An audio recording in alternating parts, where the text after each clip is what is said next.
Data is the DNA of any business. At National List Services, we focus on one ideal. We offer marketing solutions that fit. We're not interested in selling you data. We're interested in selling you the primary solution to the problem you have today. As a data broker and aggregator, we have access to the top data sets and know where everyone is getting their data from. We identify your demand, the needs of what your customers are, where people are in life, what stages they find themselves in, and their backgrounds that most fit your necessity level. National List Services looks for a long-term solution to what your data needs are, and more importantly, we will educate you on the industry, what to ask other data sources, what to look for, and what to say. Our job is ethics-oriented and getting you what you need right now when it comes to data. Book a call with us today at nationallistservices.com.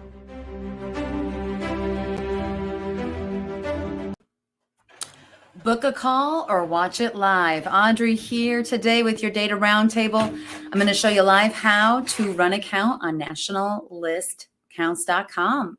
So welcome to the Data Roundtable. I'm going to share my screen here in just a minute. I hope you all are doing well on this Thursday. New month, exciting times. Is it a new quarter? No, it's not a new quarter, but we are in the midst of it, so I know we are at it. Let me share my screen here, just one moment, and we'll get started. Please.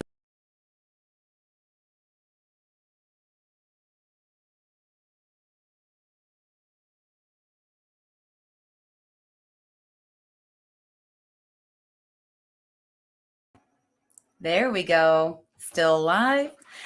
Wanted to share a login for National List Accounts is totally free. No obligation. You can go online, build your list, consult us for a little help if you need it. Here we go. Let's share the screen and not drop off the live.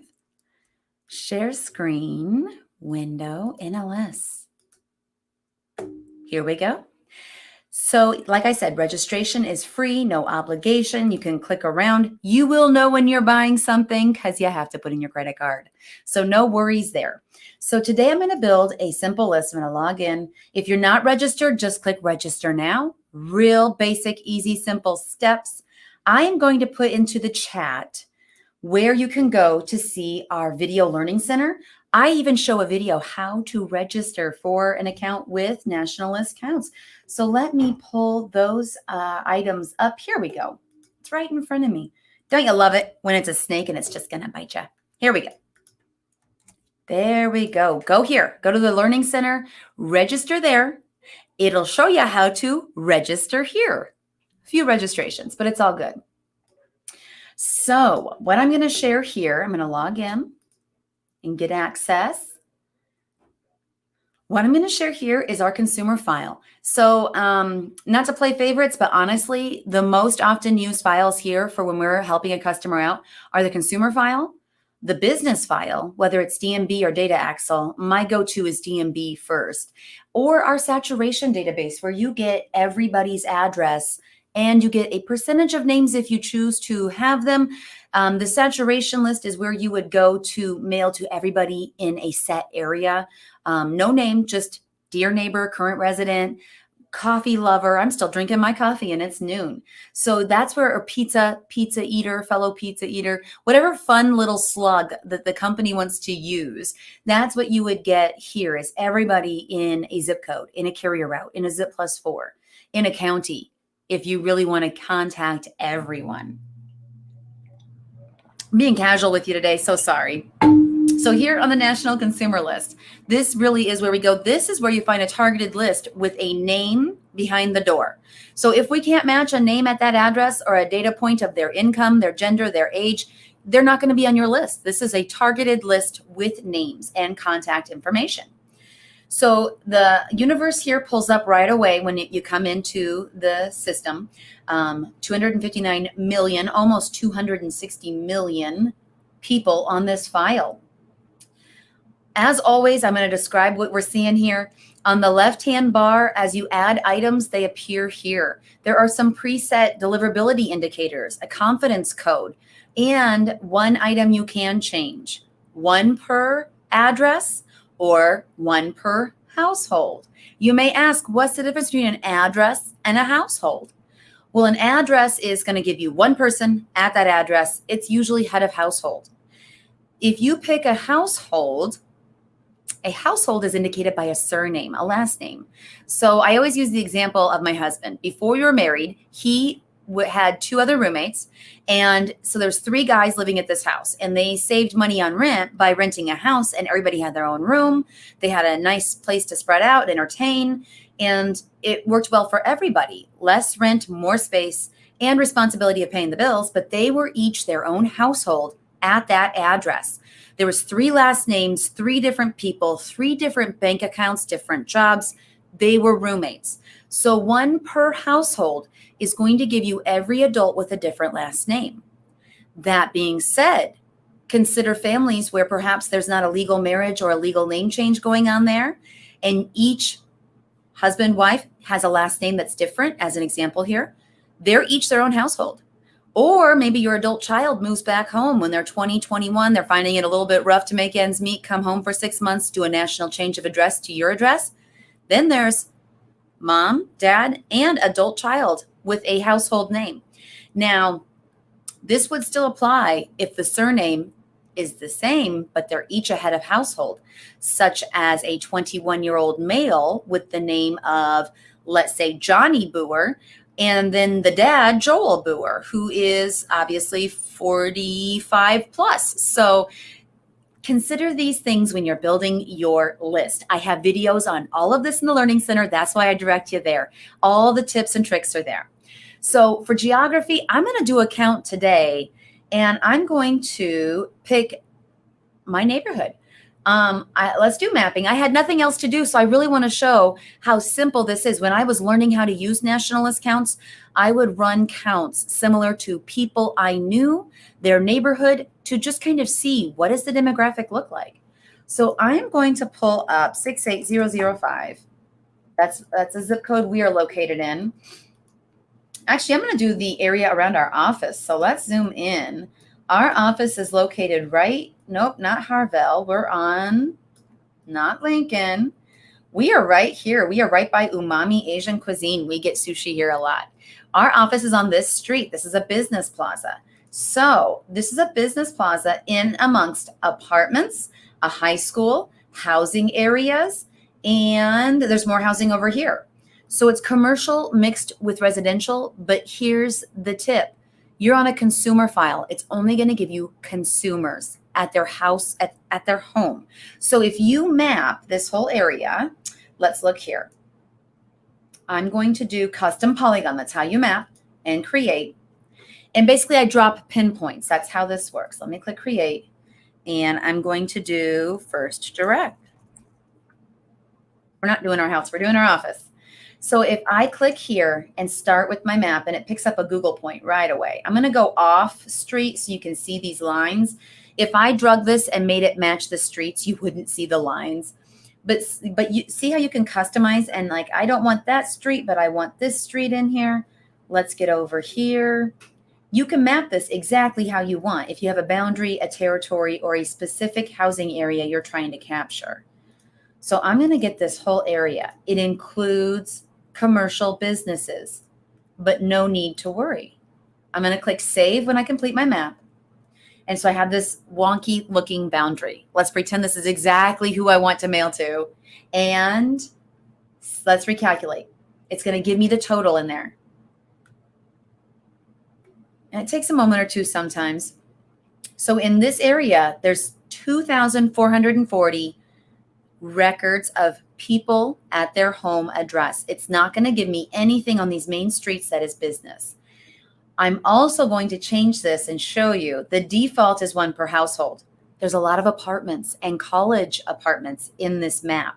So note that it says 2,440. I'm going to go to 1 per address, click continue, and recalculate. And let's see the drop. And now I'm going to do the math because I like numbers. Oh my goodness. Almost by 1,000, it dropped. By 900 records, it dropped.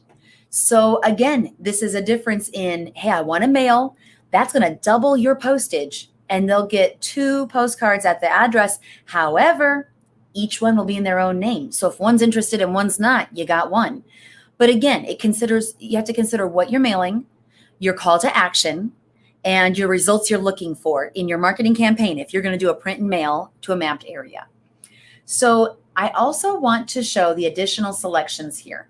That one per all per is under additional selections. I'm going to do all. They kind of give you an idea of what you can find. Here's address, attributes, health, homeowner and address. So address would describe the house or the property type.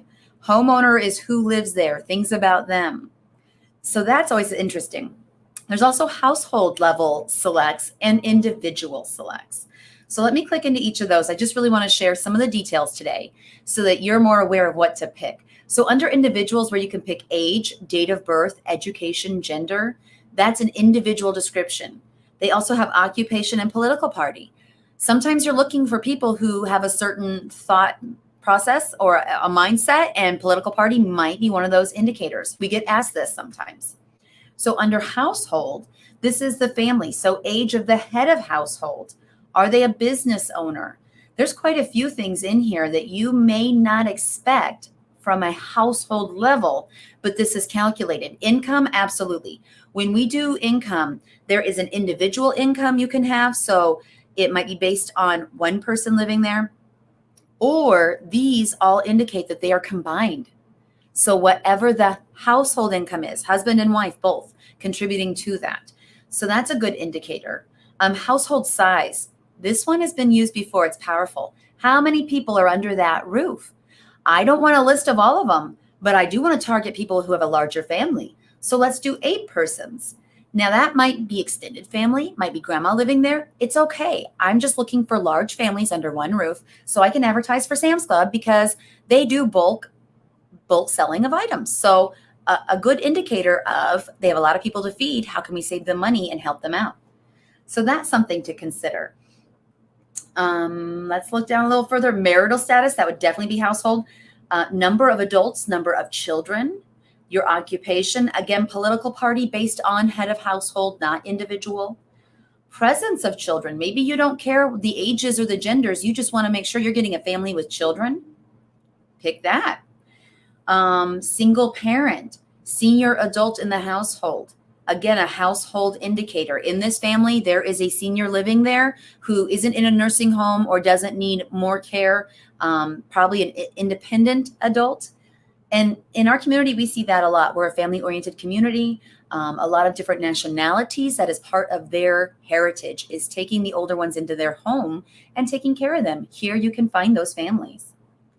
Under homeowner, that's where we're going to find home information, home market value, the purchase amount, purchase date.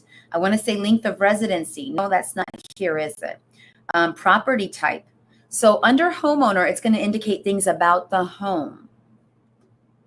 And then address is going to indicate things like deliverability, address line, geo-matching, if you want a zip +4. So those are the differences between those. When I go to build a list, honestly, I go to all selections. I take a look at everything and then find exactly what the customer is looking for. And then if something else jumps out at me that I think can benefit their list, I'm like, hey, did you consider this one? So this is a good place to start if you're not sure where to find your targeted list. You can look here. So in this mapped area, I still have my map. I am going to pick age and income and maybe presence of children. Let's do that. I want to reach families. So I keep scrolling down. Everything's in alphabetical order, even though those tabs, sorry, I point at things like I'm actually reaching out and touching it. Even though these tabs might be address, homeowner, household, they are in alphabetical order under all selections, so you can see everything. So again, I'm going to go do income, I'm going to uncheck household size. But let's do income, high ranges right here. That's one of my go-tos. And then I also am going to pick presence of children. That way I'm reaching families. And what you can do is check each one you want and then come here to the top or at the bottom and do continue. And that's where you're going to specify those details. Here we go. So what age income or what age bracket do I want to pick? These go by 2-year brackets. So I want to pick people who most likely, I'll add this in a minute, are homeowners. So you kind of have to be a certain age to be a homeowner. That's not always true. Actually, here's what I'm going to do. I'm going to pick up to 50. If you were going to pick all, at the bottom, there is a select all button. Or if you're going to pick the majority and just eliminate anybody younger than 20 or over 90, you could select all and then unselect those. It goes much faster. That's a little quick tip. For income, I am going to pick 20 to 75. Look here, this is 74,999, 75. If I pick this takes me up to the $100,000 range almost. I don't want that high. I want these brackets here. And again, this is going to be a dual income consideration for the household. So I got it one per address, children present, and again, I'll delete this off of there. Continue. You notice I unchecked that box, but it was still there. To get rid of a select you don't want, even if you uncheck the box and you still see it, click the red X. There you go. And then I'm going to hit recalculate. And what I'm going to show, let me do one more select that I thought of, that homeowner.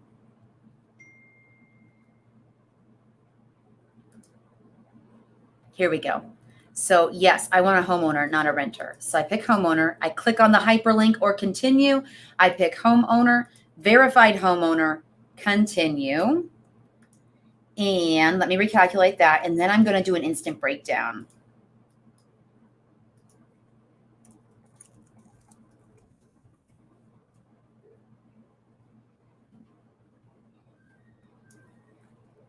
Okay, recalculate. Sorry. I thought I hit recalculate. Sometimes I'll sit here and wait for a number and then realize I didn't even click the button. That recalculate button is powerful. Okay, so in this area, this is exactly how many people are homeowners and qualify in these different categories. So what I'm going to do is an instant breakdown and check mark every single box. I want to see each of these and where those 100 people are. What bracket of age do they fall into? I'm going to guess not that super young bracket. Here we go. Yeah, 18 and 19, zero records. There's a few young people who have it together and are homeowners in that area, but you can see where the numbers lie. This is how we find our sweet spot. If you're looking for a very specific targeted audience, this instant breakdown is valuable because then you can go refine your selections. You can click straight in here on age and narrow that down and pick your sweet spot. Or income. Let's look here. The income tends to be, there's some in the lower, in the middle, and then a lot more in the higher in this neighborhood. Children present, that's the kicker. This is a retirement area. My parents used to have a house here and they have no children present. So in their neighborhood, there are a lot of people in that age group in this age here, they might not have children present anymore, or the younger ones might not have children yet. It's a great neighborhood with a school in it. So should you have children, it's a nice established neighborhood. Trees, these houses were probably built in the 60s. They're very nice homes and they're average size too. They're very affordable.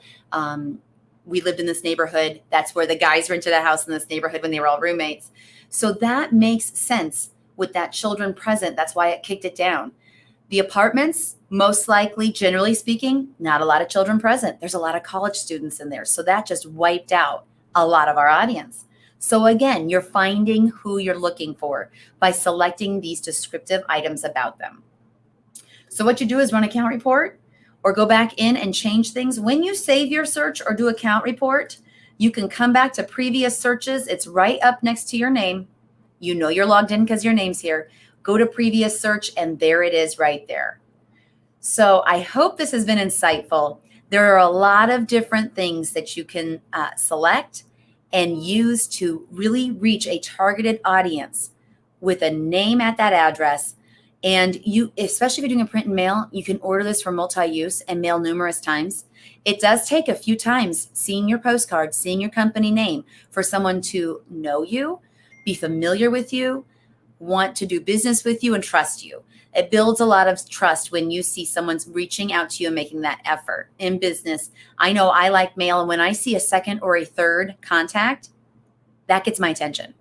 And maybe it's because I'm in the industry and I'm aware of these things, but you too, you're going to feel a little bit more special when you get it that many times. Like, oh, I should pay attention to this. It's important. So I hope this has been insightful for you and can help you in any future marketing efforts, whether it's print and mail, possibly even door to door with things getting back to normal, whatever normal is in your community. And I definitely want to make sure I share with you. Let me find my link. I want to share with you how you have the Learning Center here where you can access the videos. I want to make sure you also have my email. So if you need any help, you let me know, or our support team, which is support@firstdirectmarketing.com. And we can check. We have plenty of clients who self-service, build their list, and then email us and say, hey, can you check this out? Here's my goal. Is this going to reach those people? Is this going to hit my goal and get that audience? And we'll be able to look and say, yes. And here's one more thing, or you are spot on. I love it when I'm able to say, you got it perfect. Let's get this ordered for you. So please reach out. Let me know how I can help. And next week, every week, Thursday at noon, I am here live showing how to use the system. If you have a specific search you want me to build for you, I can do it live. You're welcome to join me on screen, on camera. Welcome to the studio called My Office. And we can build that list live and help other people by your selections. Maybe it's not the exact same thing, but seeing how it applies in real life to a real business for a real marketing campaign makes all the difference. So please email me or give me a call. Let me know if you want to be on the show or if you have a search you want me to build. I am here for you. Y'all have a good rest of your Thursday. The week is not over yet, and I hope you have a fabulous rest of your day.